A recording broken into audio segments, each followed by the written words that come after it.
إن الحمد لله نحمده ونستعينه ونستغفره ونؤمن به ونتوكل عليه ونعوذ بالله من شرور أنفسنا ومن سيئات أعمالنا من يهده الله فلا مضل له ومن يضلل فلا هادي له وأشهد أن لا إله إلا الله وحده لا شريك له ولا نذير له ولا مشير له ولا معين له وصل على خاتم الرسل والأنبياء المبعوث إلى كافة للناس بشيرا ونذيرا وداعيا إلى الله بإذنه وسراجا منيرا أما بعد فإن خير الحديث كتاب الله وخير الهدي هدي محمد صلى الله عليه وسلم وشر الأمور محدثاتها وكل محدثة بدعة وكل بدعة ضلالة وكل ضلالة في النار أعوذ بالله السميع العليم من الشيطان الرجيم وقالوا اتخذ الرحمن ولدا سبحانه بل عباد مكرمون لا يسبقونه بالقول وهم بأمره يعملون يعلم ما بين أيديهم وما خلفهم ولا يشفعون إلا لمن ارتضى وهم من خشيته مشفقون اللهم صل على محمد وعلى آل محمد كما صليت على إبراهيم وعلى آل إبراهيم إنك حميد مجيد اللهم بارك على محمد وعلى آل محمد كما باركت على إبراهيم وعلى آل إبراهيم إنك حميد مجيد حمد و صلاة کے بعد ہر قسم کی تعریف توصیف کبریائی اللہ تعالیٰ جل شانہ کے لیے خاص ہے جو تمام جہانوں کا رب ہے زمین و آسمان کو بھر دینے کے برابر درود و سلام خلیل کبریا احمد مجتبی محمد مصطفیٰ صلی اللہ علیہ وسلم کی ذات گرامی پر جن کو اللہ نے تمام کائنات کے لیے رحمت بنا کر مبعوث فرمایا۔ عزیزان گرامی قدر، میرے محترم بھائیوں، بزرگوں اور دوستوں، آج کی ہماری جو گفتگو ہے اس میں ہم آپ کے سامنے کچھ ایسے لوگوں کا ذکر کریں گے جن پر فرشتے درود بھیجتے ہیں، یعنی فرشتوں کا درود پانے والے لوگ۔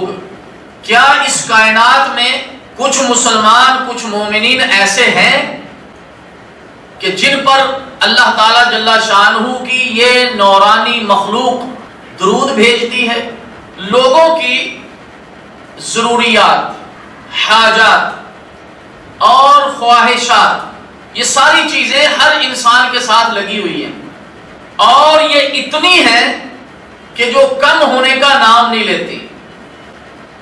ہر آدمی کی خواہش بڑھتی چلی جاتی ہے، اس کی ضروریات بڑھتی چلی جاتی ہیں، اور اس کی حاجات بڑھتی چلی جاتی ہیں، اور کتنی ہی بار اس نتیجے پر پہنچتے ہیں، 12 مرتبہ سوچنے کے بعد وہ اس نتیجے پر پہنچتے ہیں کہ ہماری یہ آرزویں، ہماری یہ تمنائیں،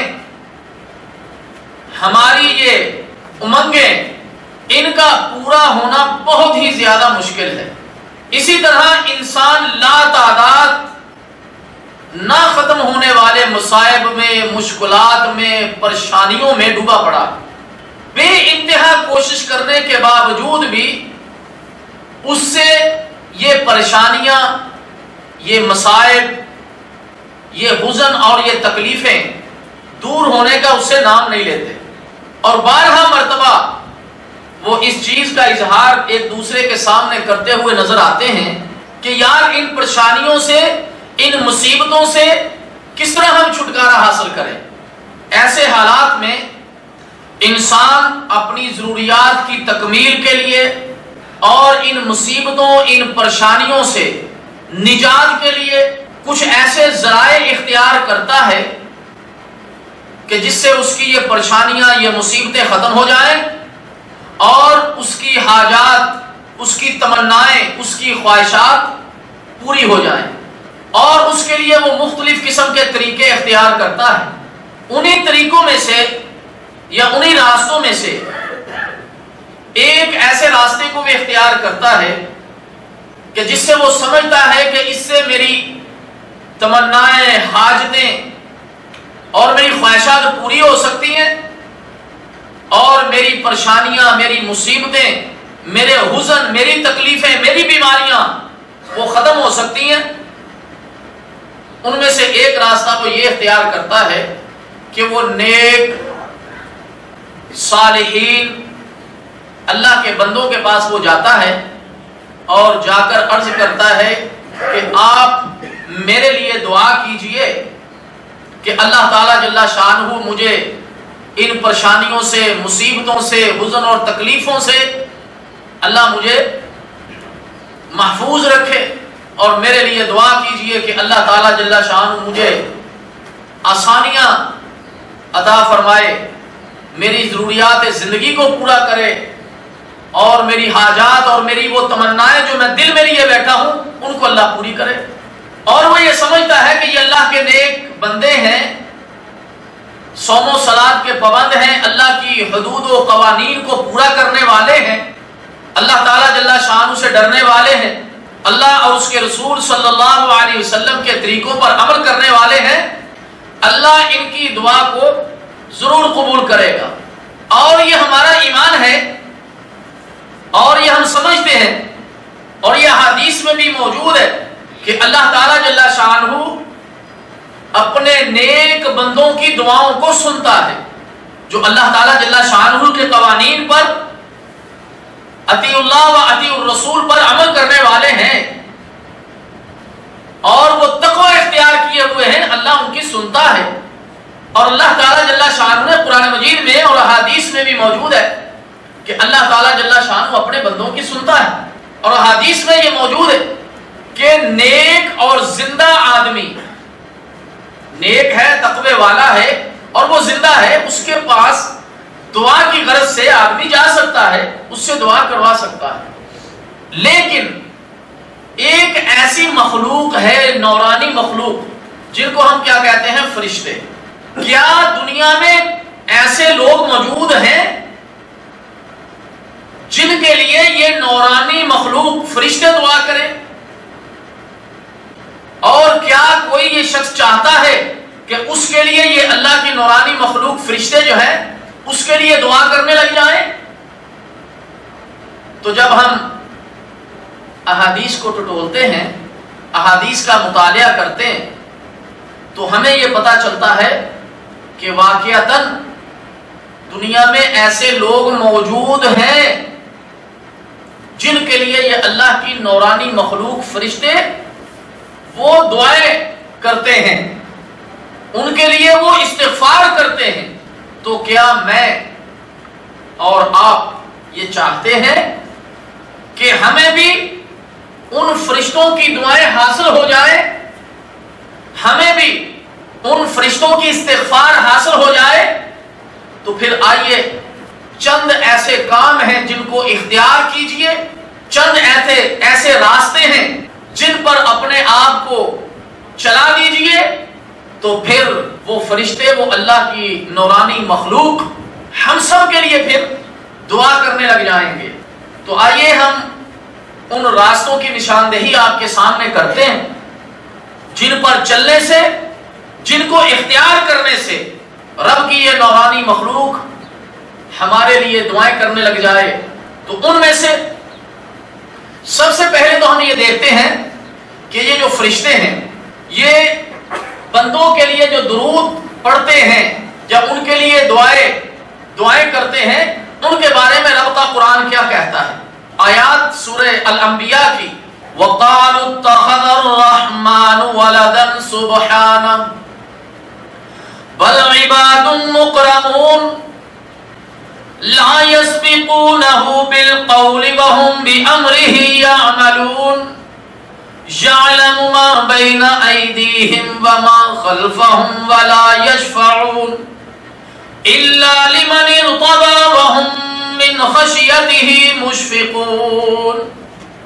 اللہ تعالیٰ جل شانہ فرماتے ہیں اور انہوں نے یعنی مشرکین نے یہ کہا کہ رحمان نے اپنے لیے اولاد بنا لی ہے، تو اللہ تعالیٰ جل شانہ فرماتے ہیں وہ جو ذات ہے وہ اس سے پاک ہے، اس سے وہ ذات پاک ہے کہ وہ اپنے لیے اولاد بنائے، بلکہ وہ تو اس کے معزز بندے ہیں، وہ کسی بھی بات میں اللہ تعالیٰ پر پیش دستی نہیں کرتے اور وہ اس کے حکم پر سر تا سر جو ہے وہ کاربند رہتے ہیں، یعنی ہر حال میں اس اللہ تعالیٰ جل شانہ کی وہ حکم برداری کرتے ہیں، وہ ان کے آگے پیچھے کے تمام امور سے واقف ہے، وہ کسی کی سفارش نہیں کرتے، مگر ان کے لیے جن کے بارے میں اللہ تعالیٰ خوش ہو، جن کے بارے میں اللہ تعالیٰ جل شانہ خوش ہو، یعنی اس کے لیے وہ سفارش کرتے ہیں، اس کے لیے وہ دعائیں کرتے ہیں، وہ تو خود ہیبت الہی سے لرزاں اور ترساں ہے۔ ان آیات سے یہ جو آیت مبارکہ ہے کہ وَلَا يَشْفَعُونَ إِلَّا لِمَنِ ارْتَضَىٰ، وہ اس کے لیے سفارش کرتے ہیں، وہ اس کے لیے دعائیں کرتے ہیں جس سے وہ رب کیا ہو جائے، خوش ہو جائے، جس سے وہ رب راضی ہو۔ تو ان آیات مبارکہ میں تین چیزیں ہمارے سامنے آتی ہیں۔ لا يسبقونہ بالقول، پہلا جو پوائنٹ ان آیات سے ہمیں یہ ملا کہ وہ کسی بات میں اللہ تعالیٰ پر پیش دستی نہیں کرتے۔ علامہ شوکانی رحم اللہ تعالیٰ اس کی تفسیر میں لکھتے ہیں کہ وہ فرشتے اس وقت تک کچھ نہیں بولتے جب تک کہ اللہ تعالیٰ ارشاد فرمائے کہ اب بولو۔ فرشتے اپنی مرضی نہیں کرتے جب تک کہ ان کو اپنے رب کی طرف سے یہ آرڈر آئے، کیا آرڈر آئے کہ اب تم بولو اور تم نے کیا کہنا ہے۔ دوسری بات، وَهُمْ بِأَمْرِهِ يَعْمَلُونَ، وہ اس کے حکم پر سر سے سر تک جو ہے یعنی مکمل وہ اس کے حکم کے کاربند ہیں، یعنی مکمل وہ اس کا حکم ماننے والے ہیں۔ تیسری بات اس سے ہمیں یہ پتہ چلی ان آیات مبارکہ سے، وَلَا يَشْفَعُونَ إِلَّا لِمَنِ ارْتَضَىٰ، وہ کسی کی سفارش نہیں کرتے مگر ان کے لیے جن سے اللہ خوش ہو جائے، جن سے اللہ خوش ہو جائے، جن سے اللہ تعالیٰ جل شانہ خوش ہوتا ہے، ان کے لیے پھر یہ جو فرشتے ہیں یہ درود پڑھتے ہیں، یعنی ان کے لیے دعاؤں استغفار کرتے ہیں، رحمت کی دعا کرتے ہیں، بخشش کی دعا کرتے ہیں۔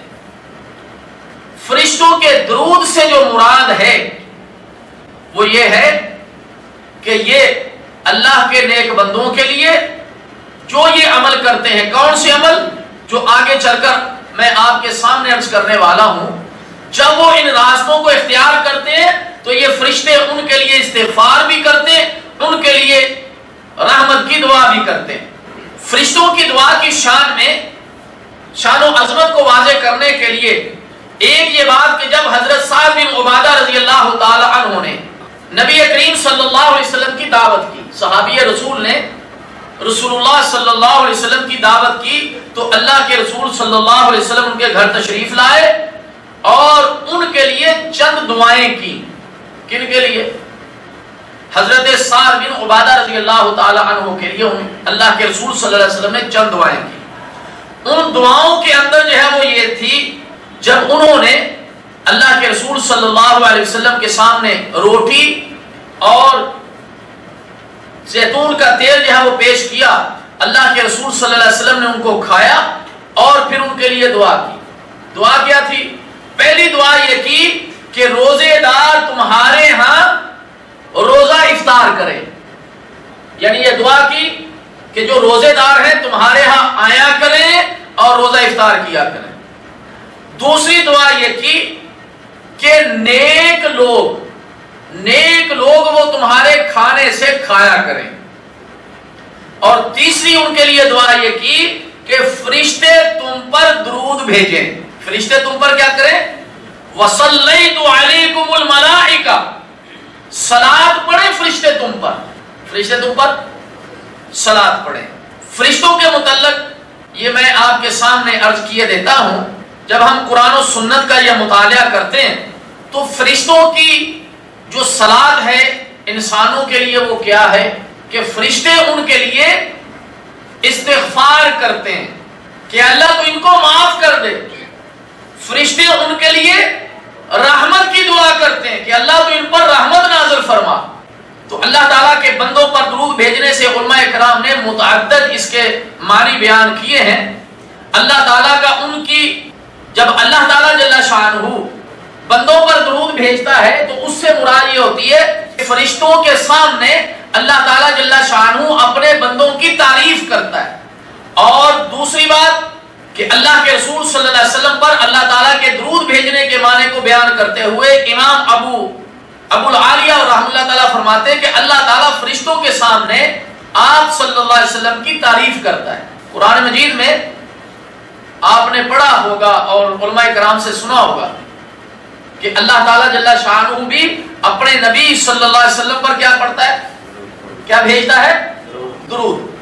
تو یہ جو درود بھیجتا ہے، عام لوگ اس چیز کو سمجھتے نہیں، وہ یہ سمجھتے ہیں کہ جس طرح ہم درود بھیجتے ہیں اللہم صلی علی محمد وعلی آل محمد، شاید اسی طرح ہے، نہیں، بلکہ اللہ تعالیٰ جل شانہ کا رسول اللہ صلی اللہ علیہ وسلم پر درود بھیجنے کا مقصد یہ ہے، یا اس کا مطلب یہ ہے، یا اس کا معنی یہ ہے کہ اللہ تعالیٰ جل شانہ فرشتوں کے سامنے اپنے نبی صلی اللہ علیہ وسلم کی تعریف بیان کرتا ہے، اپنے نبی کی تعریف کرتا ہے۔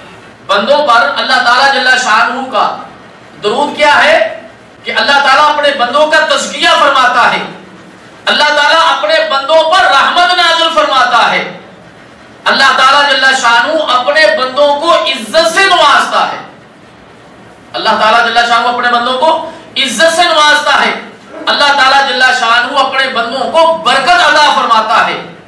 تو یہ سارے معنی ہیں بندوں پر درود بھیجنے کے۔ جہاں تک فرشتوں کا بندوں پر درود بھیجنے کا تعلق ہے تو حافظ ابن جوزی رحمہ اللہ تعالیٰ اس کے بارے میں فرماتے ہیں کہ فرشتوں کے درود کے بارے میں دو اقوال ہیں۔ پہلا قول یہ ہے کہ اس سے مراد ان کا بندوں کے لیے دعا کرنا۔ پہلا مطلب کیا ہے فرشتوں کا بندوں پر درود بھیجنے کا؟ پہلا مطلب یہ کیا ہے کہ فرشتے بندوں کے لیے دعا کرتے ہیں، اور دوسرا قول یہ ہے کہ ان کا بندوں کے لیے استغفار مغفرت طلب کرنا ہے کہ اے اللہ تو ان بندوں کو کیا کر دے، معاف فرما دے، ان بندوں کو کیا کر دے، معاف فرما دے۔ تو یہ بات ہمارے سامنے چند لفظوں میں آ گئی۔ جب رسول اللہ صلی اللہ علیہ وسلم کی شخصیت آئے گی تو اللہ تعالیٰ جل شانہ اپنے نبی صلی اللہ علیہ وسلم کا کیا ہے، اپنے نبی صلی اللہ علیہ وسلم کا ذکر یا اپنے نبی صلی اللہ علیہ وسلم کی تعریف بیان کرتے ہیں کن کے سامنے؟ فرشتوں کے سامنے۔ اور فرشتے جب بندوں کے لیے درود پڑھتے تو اس کا مطلب یہ ہے کہ فرشتے بندوں کے لیے دعا کرتے ہیں، ان کے لیے رحمت کی دعا کرتے ہیں، ان کے لیے مغفرت کی دعا کرتے ہیں، ان کے لیے استغفار کرتے ہیں۔ تو اب ہم یہ دیکھتے ہیں کہ وہ کون سے راستے ہیں جن کو اختیار کیا جائے تو ہمیں بھی فرشتوں کی دعا میسر آ جائے گی، ہمارے لیے بھی فرشتے استغفار کرنے لگ جائیں گے، ہمارے لیے بھی فرشتے جو ہے وہ رحمت کی دعا کرنے لگ جائیں گے۔ تو کیا ان راستوں کو جن کو میں آپ کے سامنے ذکر کرنے والا ہوں، کیا میری اور آپ کی یہ خواہش ہے کہ ہم ان کو اختیار کریں اور فرشتے ہمارے لیے بھی دعائیں کرنے لگ جائیں؟ جی، تو کیا آپ کا یہ ارادہ ہے؟ کیا آپ یہ چاہتے ہیں کہ ہم ان راستوں پر چل پڑے تاکہ اللہ تعالیٰ جل شانہ کی یہ نورانی مخلوق ہمارے لیے بھی دعائیں کرنے لگ جائے؟ تو آئیے ان میں سے پہلا راستہ، ان میں سے پہلی سیڑھی جس کو ہم اختیار کریں تو فرشتے ہمارے لیے دعا کرنے لگ جائیں، طہارت کی حالت میں، طہارت یعنی وضو کی حالت میں سونے والا شخص، طہارت کی حالت میں سونے والا شخص جو وضو کی حالت میں سوتا ہے، اس کے لیے فرشتے دعائیں خیر کرتے ہیں۔ کوئی مشکل ہے یہ کام؟ جی مشکل ہے کہ آسان ہے؟ بالکل آسان، ایزی۔ جی جب آپ سونے لگے، سونے سے پہلے وضو کر لیجئے۔ جب آپ وضو کریں گے تو فرشتے آپ کے لیے، ان میں سے یہ پہلے خوش نصیب وہ لوگ ہیں کہ جو سونے سے پہلے کیا کرتے ہیں؟ جی وضو کر لیتے ہیں، وضو کرنے کے بعد پھر اپنے بستروں کی طرف جو ہے وہ جاتے ہیں، تو ایک فرشتہ اس وضو کیے ہوئے، طہارت حاصل کیے ہوئے شخص کے ساتھ رات جو ہے وہ گزارتا ہے۔ کس کے ساتھ؟ جو وضو کر لیتا ہے۔ جی اور یہ شخص رات کو سوتا سوتا جب کروٹ بدلتا ہے، کبھی ادھر ہوتا ہے کبھی ادھر ہوتا ہے، جی جو ہی کروٹ بدلتا ہے تو وہ فرشتہ جو اس کے ساتھ رات بسر کر رہا ہے، ہر اس کی کروٹ بدلنے پر اس کے لیے دعا کرتا ہے۔ اس کے لیے کیا کرتا ہے؟ دعا کرتا ہے، اس کے گناہوں کی معافی اپنے رب سے طلب کرتا ہے۔ جی امام طبرانی رحمہ اللہ تعالی حضرت ابن عباس رضی اللہ تعالی عنہما سے روایت کرتے ہیں کہ اللہ کے رسول صلی اللہ علیہ وسلم نے فرمایا، طہروا هذه الاجساد، اپنے ان جسموں کو پاک کرو، اپنے ان جسموں کو پاک کرو، اللہ تعالیٰ جل شانہ تمہیں پاکیزگی عطا فرمائے گا، اللہ تعالیٰ جل شانہ تمہیں پاکیزگی عطا فرمائے گا۔ جو بندہ بھی طہارت حاصل کر کے سوتا ہے، یقیناً ایک فرشتہ اس کے ساتھ رات بسر کرتا ہے، ایک فرشتہ اس کے ساتھ رات بسر کرتا ہے۔ جب بھی وہ شخص رات کے کسی حصے میں ادھر کروٹ لیتا ہے یا ادھر کروٹ لیتا ہے تو وہ فرشتہ دعا کرتے ہوئے کہتا ہے، اللہم اغفر لعبدک فإنہ بات طاہرا، اے اللہ اس بندے کو معاف کر دے اس لیے کہ اس نے پاکی میں رات بسر کی، اس نے پاکی میں رات بسر کی ہے۔ حافظ ابن حجر رحمہ اللہ تعالیٰ نے بھی اس کی سند کو صحیح قرار دیا، جید قرار دیا۔ جی اسی طرح جب ایسا شخص بیدار ہوتا ہے، رات کو کیا کیا اس نے؟ طہارت حاصل کی، وضو کے اندر جا وہ سویا، اب جب یہ صبح کو اٹھتا ہے تو اس پر بھی فرشتہ اس کے لیے مغفرت کی دعا طلب کرتا ہے، اور یہ حدیث عبداللہ بن عمر رضی اللہ تعالیٰ عنہ سے مروی ہے۔ جی اور یہ جو حدیث ہے یہ صحیح ترغیب اور ترہیب کے اندر جو ہے موجود ہے۔ علامہ البانی رحمہ اللہ تعالیٰ نے اس حدیث کو جو ہے وہ صحیح قرار دیا ہے۔ ابن حبان نے بھی اس کو جو ہے وہ کتاب الطہارت میں ذکر کیا ہے۔ وہ فرماتے ہیں کہ من بات طاہرا، جو شخص جو ہے وہ رات گزارتا ہے پاکی کی حالت میں، پاکی کی حالت میں رات گزارتا ہے، اور صبح جب وہ اس سے بیدار ہوتا ہے تو فرشتہ کیا کہتا ہے؟ اللہم اغفر لعبدک فلانا فإنہ بات طاہرا، اے اللہ فلانے شخص کو معاف کر دے اس لیے کہ اس نے رات کو پاکی کے اندر جو ہے وہ گزارا ہے، رات کو اس نے کیا کیا؟ پاکی کے اندر جو ہے وہ گزارا ہے۔ تو اس لیے میرے محترم دوستو، یہ پہلی بات جو میں نے آپ کے سامنے رکھی کون سی؟ کہ آدمی کو رات کو سوتے وقت کیا کرنا چاہیے؟ وضو کرنا چاہیے، اس کو طہارت کی حالت کے اندر جو ہے وہ سونا چاہیے تاکہ اس کو فرشتے کی کیا مل جائیں؟ دعائیں مل جائیں اور وہ اس کے لیے استغفار کرے۔ اب ہم دیکھتے ہیں کہ اس سے اگلی سیڑھی کون سی ہے، اگلا وہ کون سا راستہ ہے جس کو ہم اختیار کریں تو فرشتہ ہمارے لیے کیا کرے، دعا کرے۔ تو دوسرا ہے نماز کے انتظار میں مسجد میں جو بندہ بیٹھا رہتا ہے، نماز کے انتظار میں جو شخص بیٹھا رہتا ہے فرشتہ اس کے لیے دعا کرتا رہتا ہے جی۔ اور ہم تو اللہ تعالیٰ معاف فرمائے جاتے ہی اس وقت ہے جب جو ہے وہ امام ایک دو رکعتیں پڑھا لیتا ہے یا آخری رکعت میں ہوتا ہے اور پھر سپیڈ مار کے جب پہنچتے ہیں۔ بہت ہی کم وہ لوگ ہیں جن کو اللہ تعالیٰ جل شانہ توفیق دیتا ہے کہ وہ وقت سے پہلے مسجد میں چلے جاتے ہیں اور وضو کر کے طہارت حاصل کر کے مسجد میں جا کر نوافل ادا کرتے ہیں اور نماز کے انتظار میں بیٹھے رہتے ہیں۔ اور یہ بندے جب نماز کے انتظار میں بیٹھے رہتے ہیں تو فرشتہ ان کے لیے دعائیں کرتا رہتا ہے، یہ فرشتہ ان کے لیے دعائیں کرتا رہتا ہے۔ تو حدیث مبارکہ صحیح مسلم میں موجود ہے کہ اللہ کے رسول صلی اللہ علیہ وسلم نے فرمایا، اس حدیث کے راوی ہیں سیدنا ابی ہریرہ رضی اللہ تعالی عنہ، وہ فرماتے ہیں اللہ کے رسول صلی اللہ علیہ وسلم نے فرمایا تم میں سے جب کوئی شخص باوضو نماز کے انتظار میں بیٹھا رہتا ہے، وہ نماز ہی کے اندر ہے، اس کے لیے فرشتے دعا کرتے ہیں، اس کے لیے فرشتے دعا کرتے ہیں۔ کیا دعا؟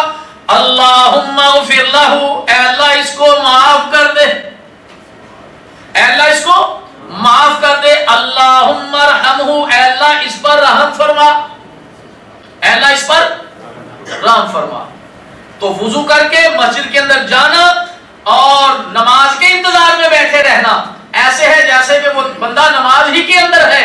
اور دوسرا کہ اللہ تعالیٰ جل شانہ کی طرف سے فرشتہ اس پہ مقرر ہو جاتا ہے اور وہ فرشتہ اس کے لیے دو دعائیں کرتا ہے، اللہم اغفر لہ، اے اللہ اس کو معاف کر دے، اللہم ارحمہ، اے اللہ اس پر رحم فرما۔ اللہ اکبر جی۔ تو اس لیے میرے محترم دوستو تھوڑی دیر پہلے تشریف لے جائیں مسجد میں اور جا کر جو ہے وہ اپنی سنت نوافل پڑھ کر بیٹھیں اور انتظار کریں کس چیز کا؟ نماز کا، اور حاصل کریں فرشتے کی دعائیں۔ اور ایک اور حدیث میں کہ نماز کے انتظار میں مسجد میں بیٹھنے والے کی فضیلت اور وہاں بیٹھنے والے فرشتوں کے درود اور دعا کا بیان کرتے ہوئے فرماتے ہیں جب بندہ مسجد میں نماز کے انتظار میں رہتا ہے تو وہ ایسی حالت میں جیسے کہ وہ نماز ہی کے اندر موجود ہے۔ اسی طرح میرے محترم دوستو ایک حدیث مبارکہ میں کہ تم میں سے جب تک کوئی شخص مسجد میں نماز کے انتظار میں رہے تو وہ نماز ہی کی حالت میں ہے۔ اور ایک اور جگہ فرمایا کہ فرشتے اس کے لیے دعائیں کرتے ہیں کہ اللہ اس کو کیا کر دے، تو معاف فرما دے، اللہ تو اس کو کیا کر دے، معاف فرما دے۔ اسی طرح میرے محترم دوستو ایک واقعہ نقل کرتے ہیں حضرت ابو عبد الرحمن سلمہ کا، اور واقعہ یہ ہے کہ ان کا آخری وقت تھا، ان کا آخری وقت تھا اور وہ مسجد میں بیٹھے ہوئے تھے۔ آخری وقت تھا اور کہاں پہ بیٹھے ہوئے؟ مسجد میں بیٹھے ہوئے تھے۔ تو ان کے ساتھی نے کہا کہ آپ مسجد میں بیٹھے ہوئے ہیں، آپ گھر تشریف لے جائیں، آپ کیا کریں؟ گھر تشریف لے جائیں۔ تو انہوں نے کیا کہا؟ فَأُرِيدُ أَنْ أَمُوتَ، میں یہ چاہتا ہوں کہ مجھے موت آئے، وَأَنَا فِي مَسْجِدِي، اور میں مسجد میں بیٹھا ہوں۔ میں چاہتا ہوں کہ مجھے موت آئے اور میں کہاں ہوں؟ مسجد میں بیٹھا ہوں، یعنی میں مسجد میں نماز کے انتظار میں بیٹھا ہوں تو مجھے موت آئے جی۔ یعنی نامہ اعمال میں کیا لکھا جائے کہ یہ نماز میں، نماز کے انتظار کے اندر جو ہے مسجد میں بیٹھا ہوا ہے۔ تو بہرحال ہم اللہ تعالیٰ جل شانہ سے دعا کرتے ہیں کہ اللہ تعالیٰ ہمیں بھی نماز کے انتظار میں بیٹھنے والوں میں ہمارا شمار فرمائے جی، اور ہم بھی نماز پڑھنے کے لیے نماز کے انتظار میں کچھ دیر پہلے مسجد کے اندر چلے جائیں تاکہ ہمیں بھی وہ اجر اور ثواب مل سکے اور ہمارے لیے بھی فرشتے کیا کریں؟ دعائیں کریں۔ اور اسی طرح ایک اور حدیث میں، اور یہ حدیث ابن خزیمہ میں موجود ہے کہ آذان اور اقامت کے درمیان دعا قبول ہوتی ہے۔ آذان اور اقامت کے درمیان میں کیا ہوتی ہے؟ دعا قبول ہوتی ہے۔ ان الدعاء لا يرد بین الاذان والاقامہ فادعوا، اللہ کے رسول صلی صلی اللہ علیہ وسلم نے کیا فرمایا؟ آذان اور اقامت کے درمیان دعا قبول ہوتی ہے تو تم دعا کرو. تم کیا کرو؟ دعا کرو. تو اس لیے جب آپ مسجد میں جاتے ہیں پہلے ذرا چلے جائیے جی، اذان ہوتے ہی یا اذان سے پہلے مسجد میں چلے جائیں، وہاں پر سنن نوافل کو ادا کیجئے اور اقامت ہونے کا انتظار کیجئے، اور اس انتظار میں اپنے رب سے کیا کیجئے؟ دعائیں کیجئے. اسی طرح میرے محترم دوستو، تیسری جو سیڑھی ہے یا تیسرا وہ جو راستہ ہے جس سے ہمیں فرشتوں کی دعائیں حاصل ہو جائیں، وہ ہے مسجد میں صفیں لگتی ہیں تو جو پہلی صف ہے، جو پہلی صف میں نماز پڑھتا ہے، اس کے لیے فرشتے دعائیں کرتے ہیں. نماز تو پڑھنی ہے تو جو پہلی صف میں کھڑا ہوتا ہے اس کے لیے فرشتے کیا کرتے ہیں؟ دعائیں کرتے ہیں. تو فرشتوں کی دعاؤں سے فیضیاب ہونے والا تیسرا جو راستہ ہے یا جو تیسرا خوش نصیب ہے وہ ہے جو نماز پہلی صف کے اندر پڑھتا ہے. اللہ ہمیں بھی نصیب فرمائے. تو اللہ کے رسول صلی اللہ علیہ وسلم فرماتے ہیں، سیدنا برا رضی اللہ تعالیٰ اس حدیث کے راوی ہیں، وہ فرماتے ہیں کہ ان اللہ و ملائکتہ یصلون علی صف الاول. اللہ اکبر. کہ بلا شبہ اللہ بھی، کون؟ اللہ بھی اور اس کے فرشتے بھی پہلی صف میں نماز پڑھنے والوں کے لیے دعا کرتے ہیں. یہ کیا فرمایا؟ ان اللہ و ملائکتہ یصلون علی صف الاول، کہ اللہ بھی اور اس کے فرشتے بھی جو پہلی صف کے اندر نماز پڑھتے ہیں ان کے لیے کیا کرتے ہیں؟ ان پر درود بھیجتے ہیں. اور درود سے مراد میں نے آپ کے سامنے پہلے ذکر کر دیا جی. تو امام ابن حبان رحم اللہ تعالی جو ہے وہ فرماتے ہیں، لکھتے ہیں، صف اول کے نمازی کے لیے مغفرت الہی اور فرشتوں کا استغفار. فرشتوں کا کیا؟ استغفار. اللہ اکبر. تو ایک صحابی ہیں، نام ہے ان کا ابو امامہ رضی اللہ تعالی.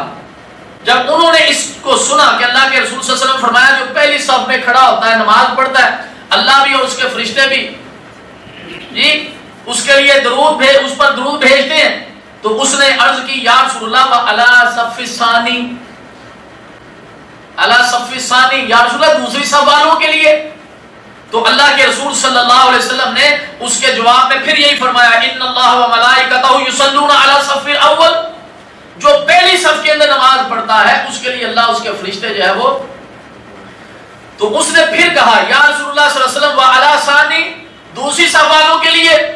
تو پھر تیسری مرتبہ اللہ کے رسول صلی اللہ علیہ وسلم نے فرمایا وعلی ثانی، دوسری والوں کے لیے بھی، دوسری والوں کے لیے بھی.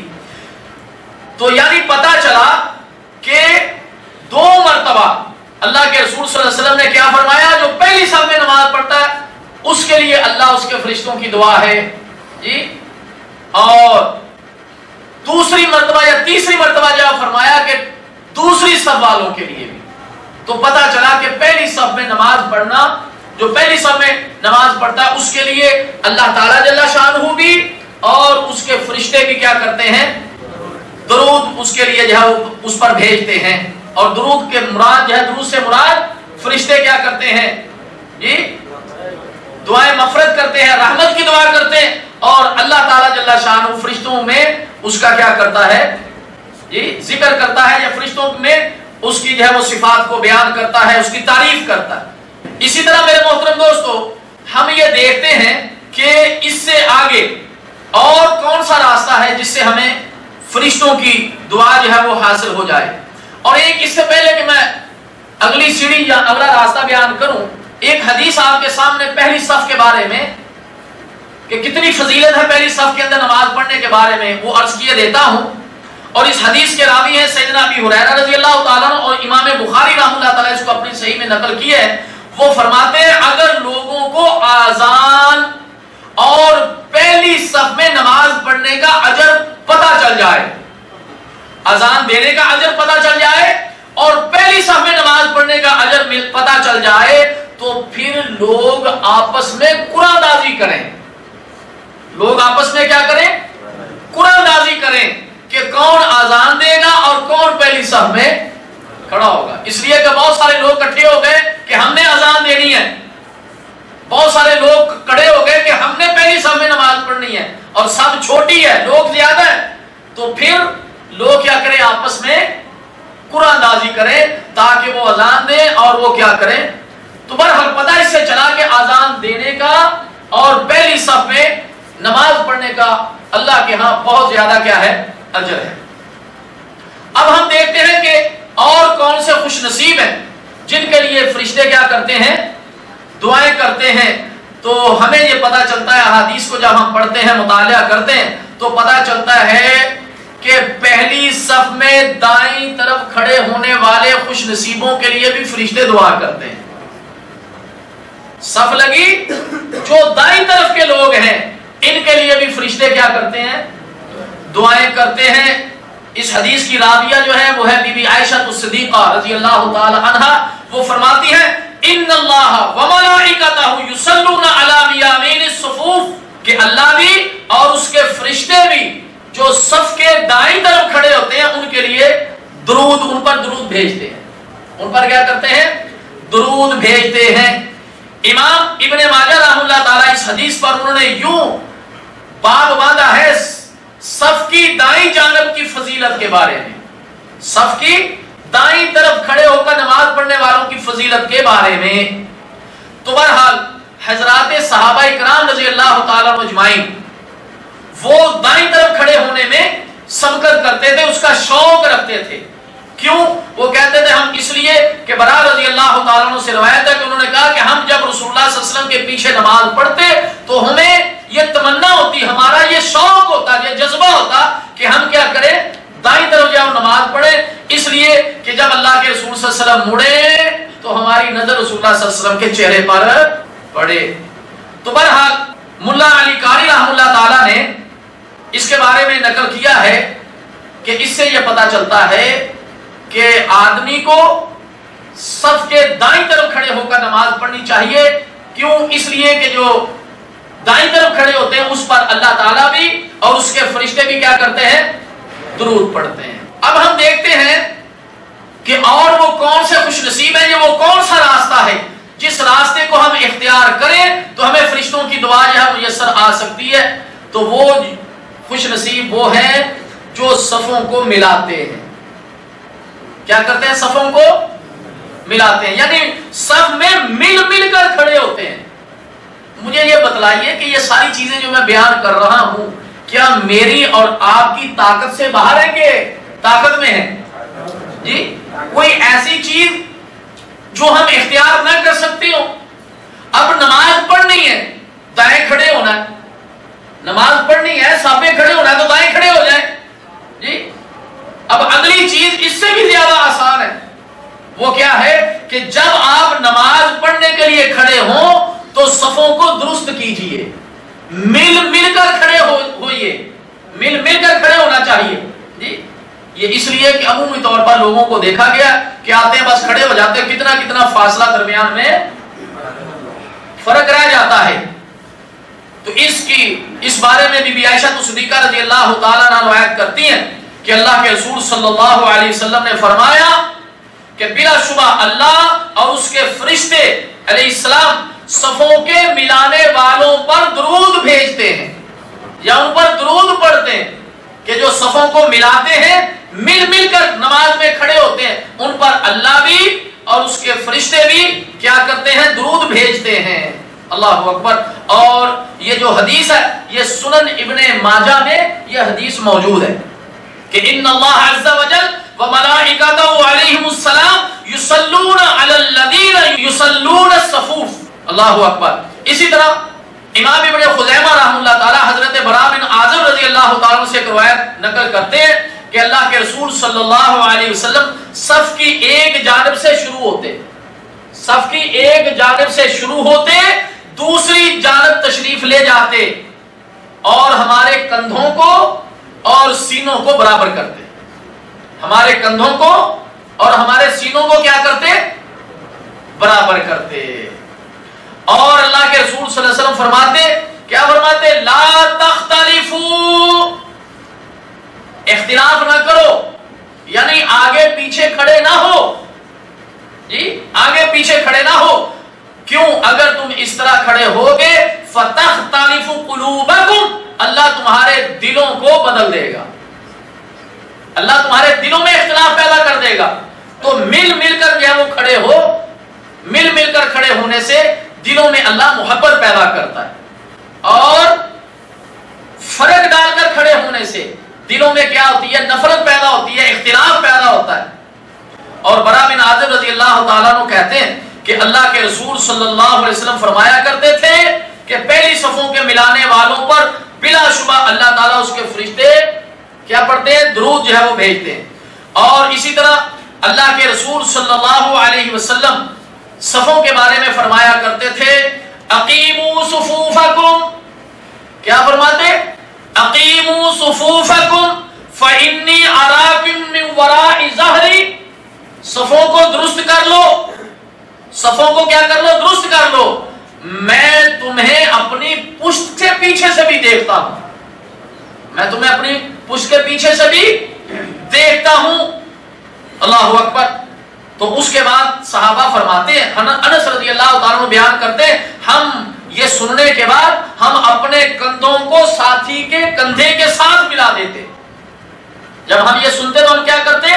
اپنے کندھوں کو اپنے ساتھی کے کندھے کے ساتھ جو ہے وہ ملا دیتے، اور اپنے پاؤں کو اپنے ساتھی کے پاؤں کے ساتھ ملا دیتے.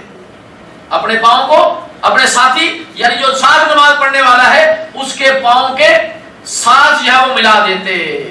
اللہ اکبر.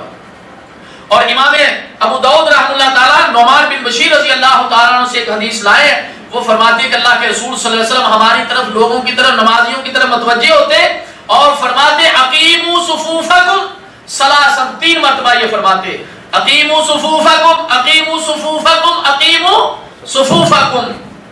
اور اس کے بعد اللہ کے رسول صلی اللہ علیہ وسلم فرماتے اللہ کی قسم تم اپنی صفوں کو درست کرو گے ورنہ تمہارے دلوں میں اللہ اختلاف ڈال دے گا.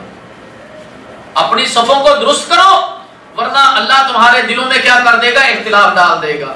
تو اس لیے میرے محترم دوستو، صحابہ اکرام رضی اللہ تعالیٰ عنہم کا یہ معمول تھا کہ اپنے پاؤں کو پاؤں کے ساتھ اور اپنے کندھوں کو کندھوں کے ساتھ ہم ملا کر کھڑے ہوتے تھے. لیکن اب حالت یہ ہے کہ کوئی کہیں کھڑا ہے تو کوئی کتنا کتنا فاصلہ ہوتا ہے. اور اگر اس حدیث پر عمل کرتے ہوئے ہم کسی کے پاؤں کے ساتھ پاؤں ملا دیں تو وہ پاؤں کو پیچھے کھینچ لیتا ہے. انا للہ و انا الیہ راجعون. جی اللہ کے رسول صلی اللہ علیہ وسلم فرما رہے ہیں کہ اپنی صفوں کو درست کر لو، مل مل کے کھڑے ہو جاؤ. اور یہ کیا کرتے ہیں؟ اپنے درمیان میں فاصلہ. اسی لیے تو دلوں کے اندر اختلاف پڑے ہوئے ہیں، دلوں کے اندر اختلاف پڑے ہوئے ہیں.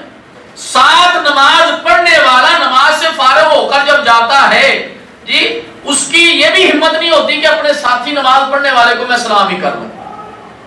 مسجد کے اندر آتے ہیں اور آ کر چپ منہ بند آ کر جو ہے وہ بیٹھ جاتے ہیں. جی یہ اختلاف نہیں تو اور کیا ہے؟ جی محبت یہ ہے کہ مسجد کے اندر آپ آئے ہیں السلام علیکم ورحمۃ اللہ وبرکاتہ. گھر میں جائیں تو السلام علیکم ورحمۃ اللہ وبرکاتہ. ہم بچوں کو سلام کریں اور بیوی کو سلام کریں؟ نہیں.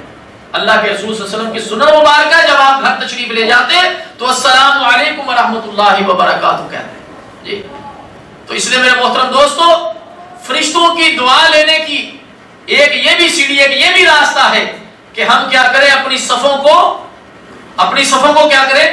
درست کریں. اسی طرح اور ہم آگے دیکھتے ہیں کہ وہ کون سا راستہ ہے جس کو ہم اختیار کریں تو ہمیں فرشتوں کی دعا میسر آ سکتی ہے. امام کی قرات کے اختتام پر جب امام سورہ فاتحہ ختم کر لیتا ہے، اس کے ختم ہونے پر جب وہ یہ کہے کہ ولا ضالین، اس وقت کہا جائے آمین. جس مقتدی کی آمین فرشتوں کی آمین کے ساتھ برابر ہو جاتی ہے، امام کی آمین کے ساتھ سب کی برابر ہو جاتی ہے، تو فرشتے اس کے لیے کیا کرتے ہیں؟ دعا کرتے ہیں. فرشتے بھی آمین کہتے ہیں. تو اب ہم آپ کے سامنے 2 حدیثیں بیان کیے دیتے ہیں. پہلی حدیث یہ ہے سیدنا ابی ہریرہ رضی اللہ تعالیٰ عنہ کی، اور امام بخاری رحمہ اللہ تعالیٰ اس حدیث کو نقل کرتے ہیں.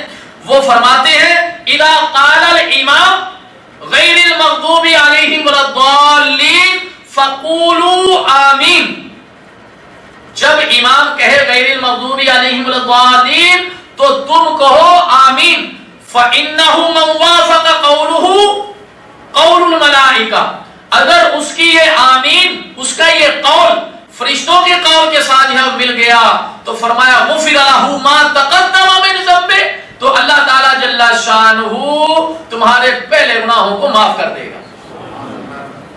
اللہ تعالیٰ جل شانہ تمہارے پہلے گناہوں کو کیا کر دے گا؟ معاف کر دے گا۔ تو جو آمین کہے ہی نہ، جی کتنے لوگ ہیں جو آمین کہتے نہیں منہ بند کر کے کھڑے ہوتے ہیں، ان کو ہمت نہیں ہوتی کہ ان کی یہ زبان ہلے اور وہ کیا کریں؟ آمین کہیں۔ جی تو یہ صحیح بخاری میں حدیث موجود ہے، جی کیا فرمایا کہ جب امام کہے غیر المغضوب علیہم ولا الضالین فقولوا، تم کہو آمین، کیا کہو؟ آمین۔ جب تم آمین کہو گے تو فإنہ من وافق قولہ قول الملائکہ، جس کی آمین فرشتوں کی آمین کے ساتھ مل گئی تو فرمایا کہ غفر لہ ما تقدم من ذنبہ، تو اللہ تمہارے پہلے گناہوں کو کیا کر دے گا؟ ہاں جی، کس کس کا دل چاہتا ہے جی گناہ معاف کروانے کو؟ سب کا چاہتا ہے۔ تو آج کے بعد جب بھی آپ سنیں امام کہے ولا الضالین تو کیا کہنا ہے؟ آمین کہنا ہے، تاکہ اللہ ہمارے گناہوں کو کیا کر دے؟ معاف فرما دے۔ اللہ اکبر۔ اسی طرح ایک اور حدیث میں کہ جب تم میں سے کوئی آمین کہے اور آسمان میں فرشتے بھی آمین کہیں، جی اور دونوں کا آمین کہنا بیک وقت اکٹھے ہو جائے، جی تو گناہوں کو معاف کر دیا جاتا ہے۔ گناہوں کو کیا کر دیا جاتا ہے؟